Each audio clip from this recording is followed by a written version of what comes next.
welcome back. Oh man, you're gonna love this. One of my favorites. I don't want to be prejudiced, but man, I love my poets. And we have a poet here today for you. My name is Dacquino. Today we have Ann Cefola. Yes, great to see you. Great to see you. What a pleasure. You have written 3 books of poetry, and we can't wait to hear who you are, Ann. How did you get into this? How did poetry become a passion? Vinny, I think for me poetry was my first language. So it was just a matter of getting aligned with that. When I was in 2nd grade, my teacher sent home a note to my parents saying, "Your daughter speaks in poetry." So my parents never forgot that, and they brought that up every time I enjoyed doing some creative writing. So I was encouraged both at school and at home. Oh, excellent. I'm looking at the cameras over here. One thing about poetry is it's like an avenue into who you are and what you are. And it's a chance to say what you feel. A lot of people write and then they hide it in the bottom drawer. Were you open about your poetry right from the beginning? Yes. That's wonderful. Yes. Because, a lot of kids are very nervous about writing poetry, and they don't want to share it. Did you share it relatively early on? Oh, yeah, absolutely. When I wonderful. felt like I had a meaningful subject in high school, I made sure my poems got in the literary journal, and that was convenient because I had a crush on the editor. So I got involved in the literary journal and wrote my poetry, and it got in. And, Wow. and even though it was deeply personal, it was I good. have written over a dozen books. I didn't write my first book until I was almost 30 years old, because my teachers and my friends certainly didn't encourage it. And it just wasn't the kind of thing that you talked about. Right. So it took a long time. So I'm pleased that you did it relatively early. Now, a lot of poets have central themes. I do a lot of writing about death. Not that I'm afraid of it, I just explore it, even in terms of the paranormal. Oh, right. What are your themes? What would you call your central themes? I don't know if I have central themes, but each book has, Each book kind has of a a central theme. theme. Cool. So, Let's call one up. all right, the first one that I wrote is Face Painting in the Dark. There we go. And it's really about a woman's exploration of the world through astronomy, through work, through spirituality. And when I wrote it, it is very much like, there's a saying by the French Jesuit Pierre Teilhard de Chardin, and he said most Say people... that when you're drunk. Yeah, not even sure I got it right. He said most people think that we're humans having a spiritual experience, and what he says is that we're spirits having a human experience. Oh, I like that. So that's the spirit really behind this book. Oh, wow, I like that. Do you have a favorite poem in there? Didn't know I was going to ask you that, huh? No. I think, I love them all. It's like children. You can't choose. You're absolutely right. That was a favorite quote for me from, I had a writer friend come to my class, and one of the students said to her, "Which book of yours or story do you like the best?" She said, "Oh my goodness, it's like my children. I love them all the same amount, but in different ways." Yes, that's I said, it. Good answer. That's it exactly. Yeah. And some of them get A's and go to Harvard, and others are still kind of left behind. But you love them all. Yeah, that's right. And yeah. it's just there's just special. Yeah. They have special things. Yeah. So you capture some of those special things, and I hate to ask you this, but how long ago was this? This is 2014. 2014. Wow, Yes, that's good. yes. And then after that, 2 more came. Yes, and then 2017, I wrote Free Fairy. So explain And- Free Fairy. Okay, Free Fairy is a dual narrative poem. It's a book-length poem. There are 2 narratives. So the top line narrative is kind of a mythic remembrance of 1960s suburbia. The Cold wow. War, Oh, God, the I remember those prosperity, days. the abundance, and yet there was the chilling aspect of the bomb shelters in people's homes, Yeah. the duck and cover drills. Oh, I remember So those. that, and then the bottom line is I actually have a relative who was a scientist on the Manhattan Project, and this person helped separate plutonium. And so I heard all these stories about how that came about, and that became the bottom line. And so the 2 stories kind of resonate. Wow. Yeah. Clever.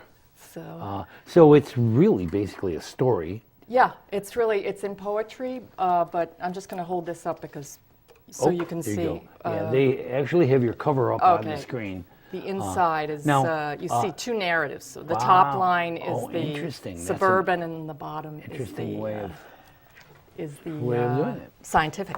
Yeah. Now, my writers always ask me, and we have a great audience of writers, and they are always looking for, when, how, where so the inspiration for this book was the reality of your life at the time. Really, the inspiration for this book was a memory I had.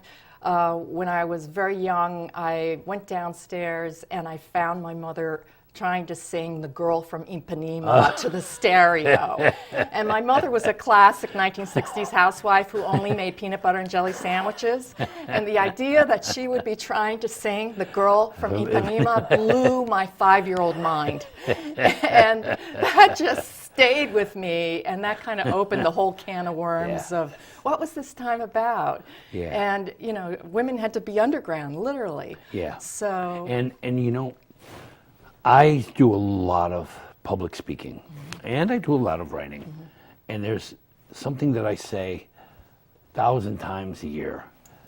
If we do not teach the children of today about their yesterday, we're stealing a piece of their tomorrow. absolutely. So by writing about this era that they Yes. did not exist in, Right. it gives them a view of what life could have been, would have been, was. And a lot of baby boomers who read this book love it because it's rich with the detail of, Been there, you could done call up that. the phone Yeah. and have potato chips Yeah. delivered to your house. Yeah.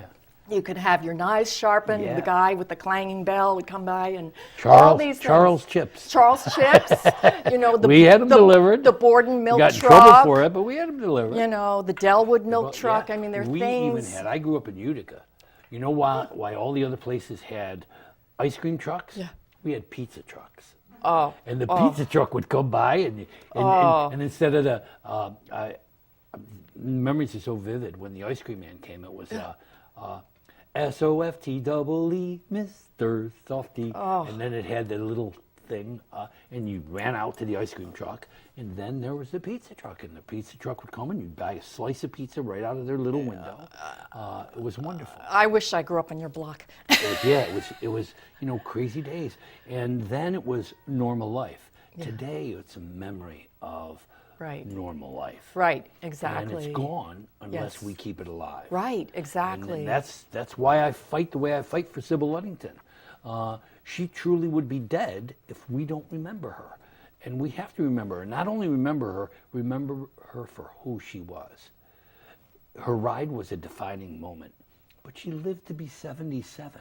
What did she do with the other 76 years? Incredible. Incredible. And, and that's crucial. Well, people need to know the history of where they live. I feel very strongly about that. Totally agree. For instance, when I was first married, my husband took me up to the Kensico Dam. Oh, yeah. And there were still Nike silos there. Wow. You could crawl down in them. Now that it's a big development of big McMansions, but that's our history. It was a different life, and I remember being at a hockey game up in Utica. That was a big thing.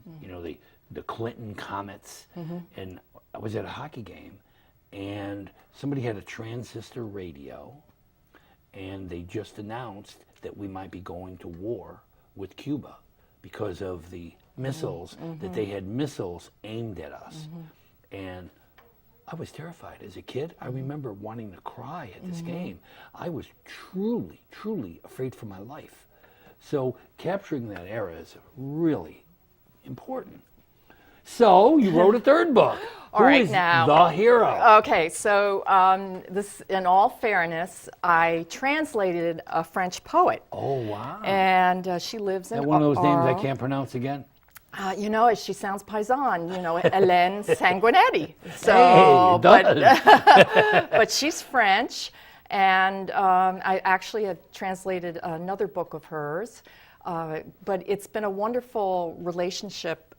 She's almost been like a mentor to me. Wow. And I encourage people to look into translating, because even if you have a little bit of high school, French or Spanish or another language, the doors that open up to writers, it's so easy to get into journals. That's so crucial, because it took me a very long time to understand that writers were not only the people that were being taught to me in school, that there were some writers out there that I had no idea existed.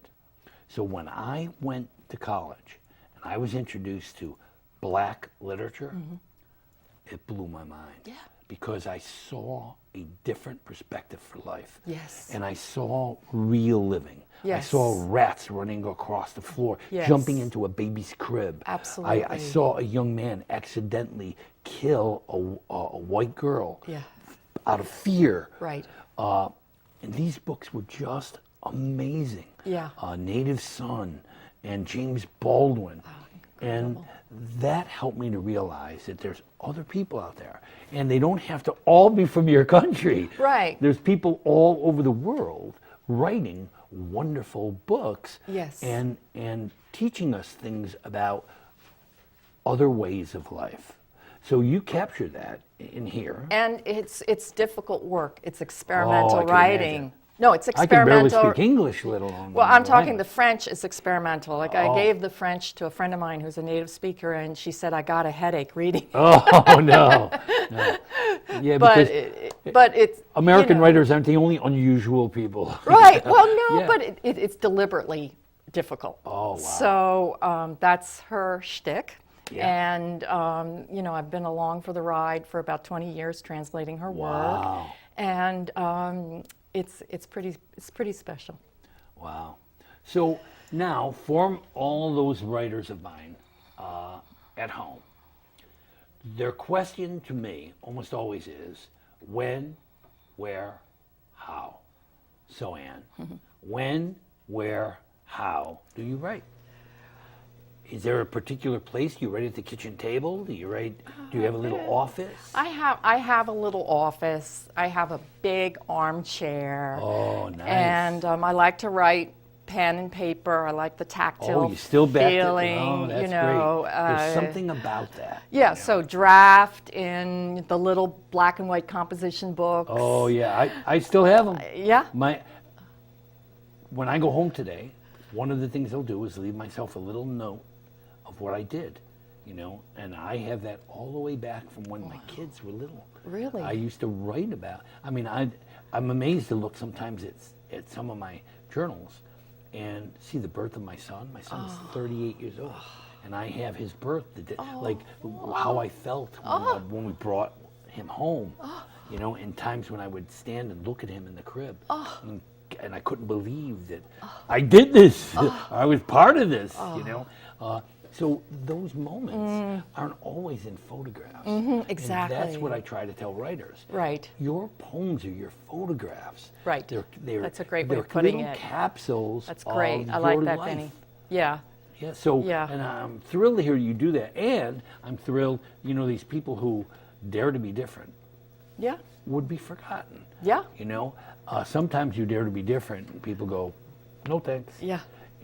And other times, Well, and I've learned from her. It's difficult, but then in the middle of every book, she'll put a kind of a fable that's you can understand, helps and both, yeah. it's a resting place. Like Yeah. you don't have to Yeah. struggle, and you can go into the fable.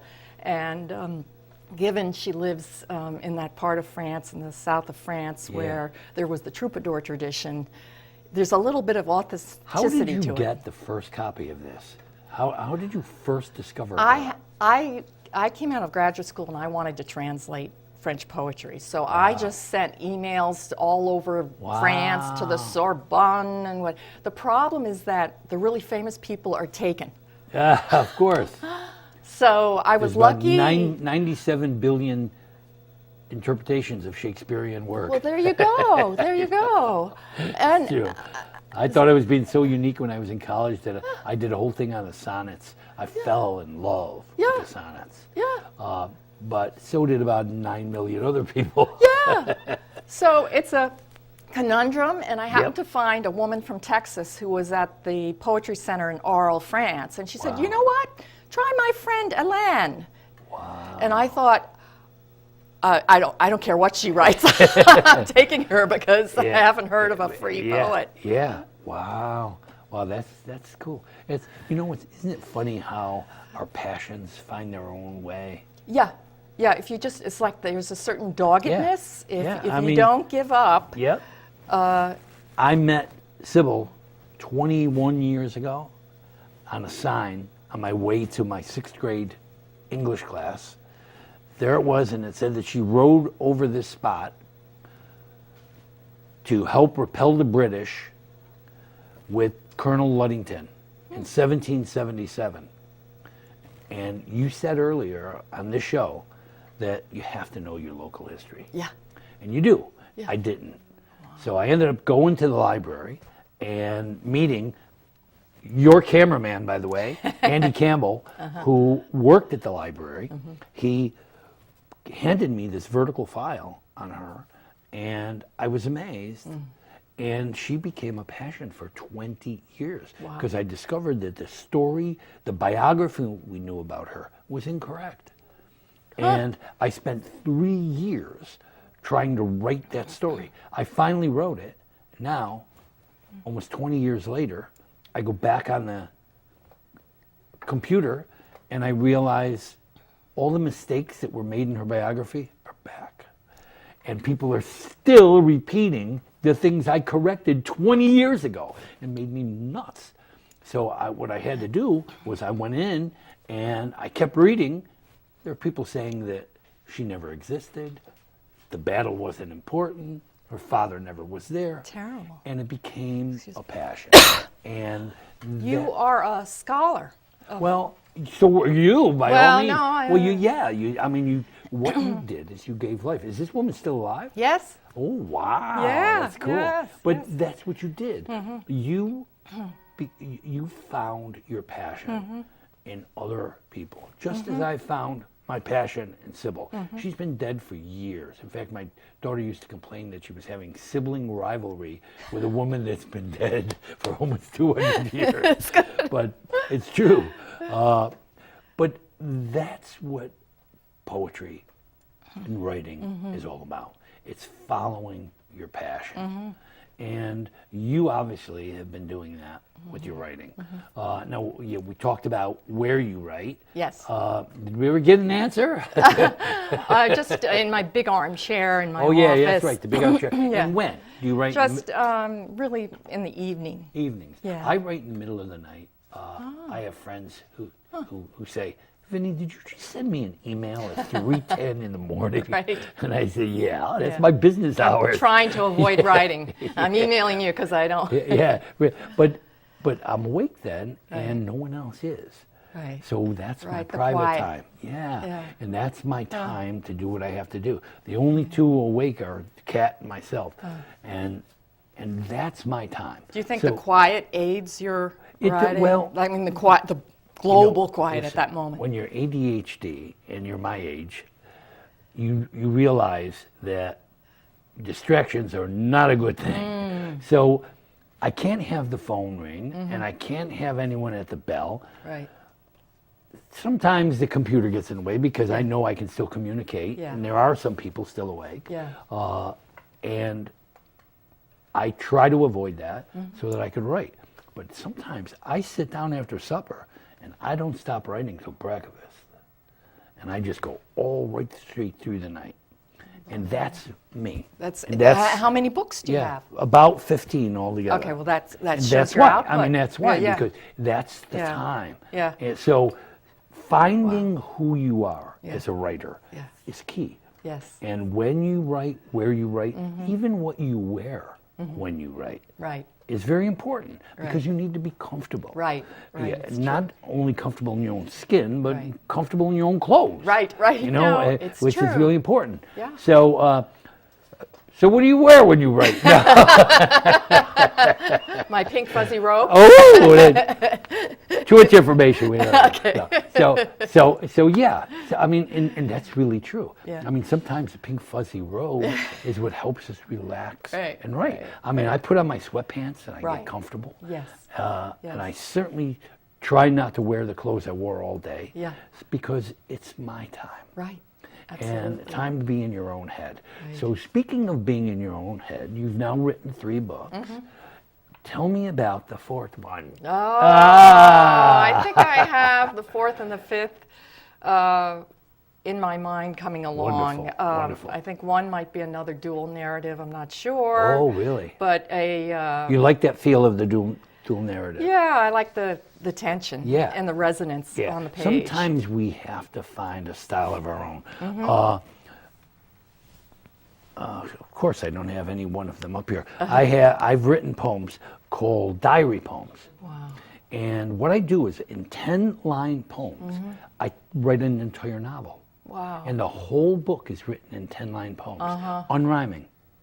Wow. And then I put 10 poems to a section, 3 sections to a chapter, and then I tell a whole story. I love and one is called Emails to a Paranormal. Wow. And it's about a young kid who has the ability to talk to the dead. Wow. But his father, who was coaching him, gets into a head-on collision and is killed. And he can't communicate with him, and he doesn't know why. So he starts communicating with this paranormal. And the whole book is done in poetry. Wow. And it was such a challenge. And the thing about poetry is that it's so terse, it's so exact, you know, and there's just something about being able to tell something in poetry. You lose some of the luxury of prose where you can Yeah. talk, and Yeah. in case you haven't noticed, I'm a talker. So you have the ability to expound. Well, Poetry, You know, it's one thing you're touching on that I think people don't talk about is that people who are artists have almost like a mystical dimension to them. you're right. And they have a uniqueness, a style. And that's what I used to try to teach my students. Every single person is different in some way. If you could get your thumb and put it on that difference, you will make all the difference in the world. true. Whether you have diabetes, Right. ADHD, Right. HIV, Right. whatever it is you have, Right. you need to take your difference and you need to make something of that difference. Yep. And you have to find the special you. Right. And your poetry does that. And we could probably talk about that for another half an hour. But Ann, time keeps moving on. So, some final things to talk about with this audience. You came here for a purpose. You came to show us who Ann Cefola really was. Give some final words to these people. I think probably the thing is, hello, writers. There you go. You're at home with the tribe here. Yes. Keep doing what you're doing. Believe in yourself. Believe in yourself, absolutely, and know that there are many avenues, different genres. There's poetry, there's short stories, there's journalism, there's film writing, and there's translation, which is a very big, open, friendly community. Yeah, So, that's never been brought up, so that's a wonderful thing. Really a wonderful venue to get credits and residencies and great things. So, yeah, hang in there, keep writing. Yeah, you hit on some really important points. That when you say you're a writer, that's like saying I cook. Yeah. What? You cook hot dogs? Yeah. You cook gourmet food? You cook Yeah. popcorn? Yeah. What does that mean? Yeah. When you say I write, what do you write? Campbell soup cans? Yeah. Poems? Yeah. There's so many different Yes. types of writing. Yes. You have to find the Yes. writer in you. That's right. Today, you gave us a little taste of the writer in you, Ann Cefola. Thank you, And Vinny. I can't thank you enough for coming here and sharing a piece of yourself. Thank you. I especially liked the translation. Yes. You know, never even thought of it. Yes, But it's you're right. big. There's some It's big. wonderful foreign writers Yes. whose message is just as important to us as it is for the people who speak his language But or more her language. importantly, I think a lot of poets and even writers feel like there's this glass ceiling in the United States and you just can't crack it. You can't get Yeah, published and you and you have- agonize. Well, the translation community is like, come on in. Wow. The publishers are like, we're looking for somebody. It's a completely different feeling. And Wow. so I'm trying to get the word out about that. Well, you heard it here. And we can't thank you enough for being a part of One-on-One with Ann Cefola today. Keep writing. Find the poet in you. Find the you in you. Thank you for being here. Thank you for being part of this. And thank you for coming here today. Thank you, Ben. It's been wonderful. Thank Pleasure. you. Keep on writing, and when you finish that fourth book, Yeah, I'm here. you got it. Ah, Date. glad to have you.